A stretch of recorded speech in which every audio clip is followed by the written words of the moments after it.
कहते हैं ना कि जो इंसान सीखना बंद कर देता है वो इंसान मर जाता है। नो, फेलियर्स आते हैं जाते हैं, it's just a part of your life and it's just for time being, continuously नहीं रहेगा। Many times I say success is not final and failure is not fatal. It's the courage to continue which counts. तो आपको लड़ते रहना है, इन सभी से detach रहना है। तो सभी शास्त्रों का सार, let it be Bhagavad Gita, Bhagavatam, 18 Purana, सभी शास्त्रों का सार एक चीज पे आके रुकता है, and that is introspection, अंदर देख। So how can we inculcate the motives of all these four in our daily lives?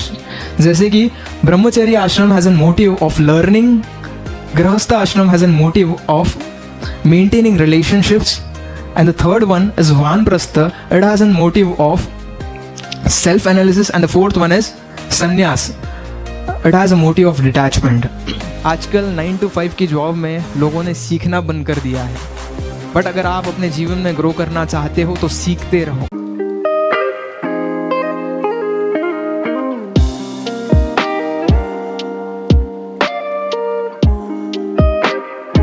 Hinduism के हिसाब से human life has a life span of 100 years, and that 100 years are divided into 4 phases of life, and that are ब्रह्मचर्य आश्रम, गृहस्थ आश्रम, वानप्रस्थ and संन्यास।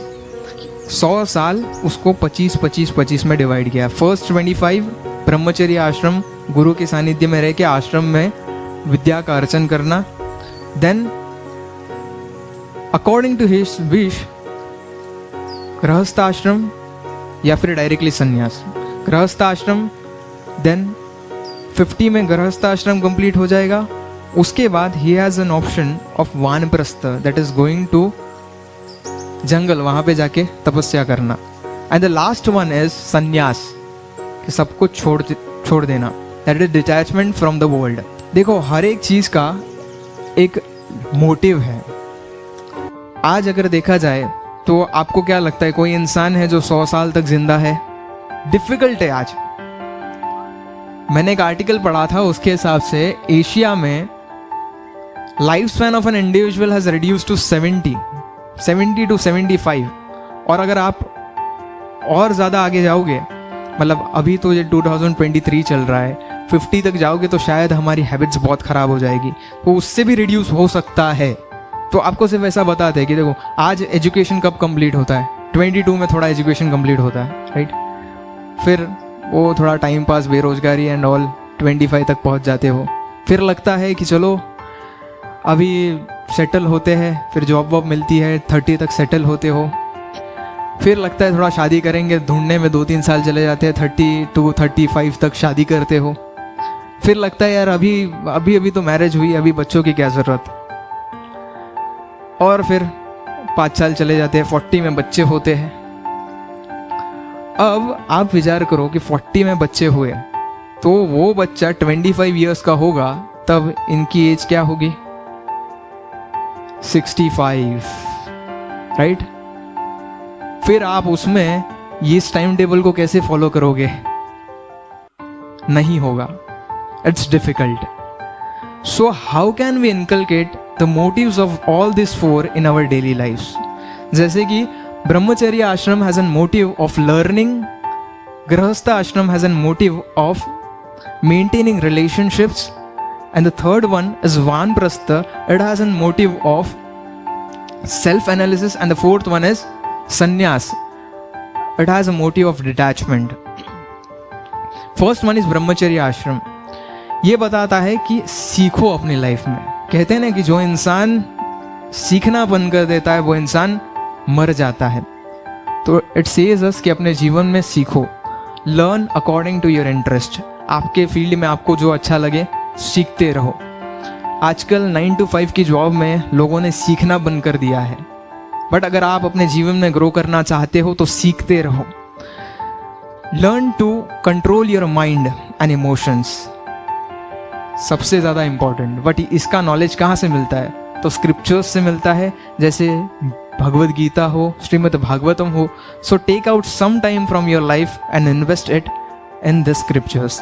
The second is grihastha ashram, जिसका मोटिव है मेंटेनिंग योर रिलेशनशिप्स। सो आज अगर देखा जाए तो लोग फैमिली में रहते तो है बट अपने फैमिली मेंबर्स को टाइम दे ही नहीं पाते। सब लोग अपने अपने कमरों में बंद रहते हैं।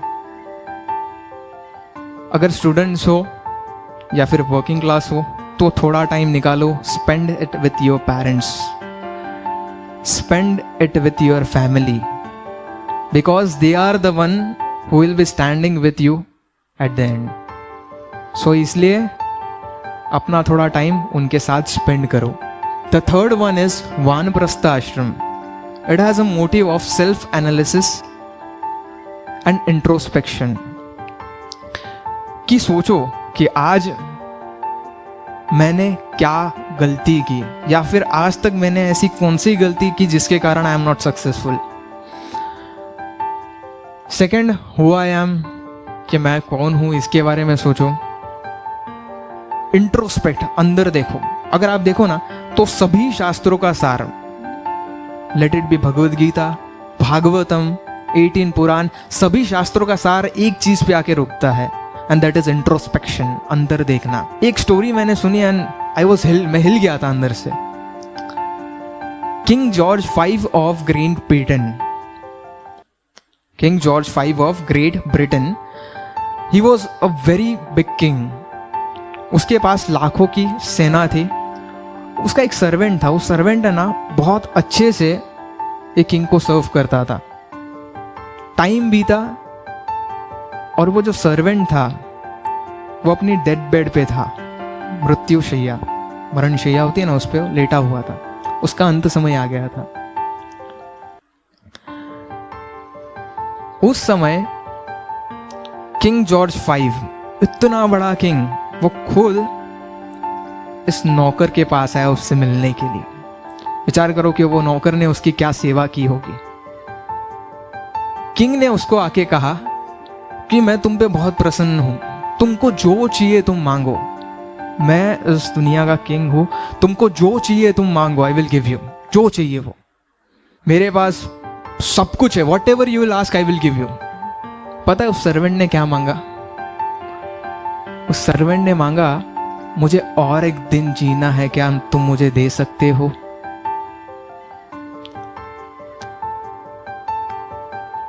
क्या कहा? मुझे और एक दिन जीना है, क्या तुम मुझे दे सकते हो? King said no, and at that time he realized कि इतनी सेवा जो मैंने भगवान की होती ना, तो एक क्या 100 दिन खुशी खुशी दे देता। सो ये इंट्रोस्पेक्शन है। अंदर देखो, अंदर देखो, आपको समझ में आएगा।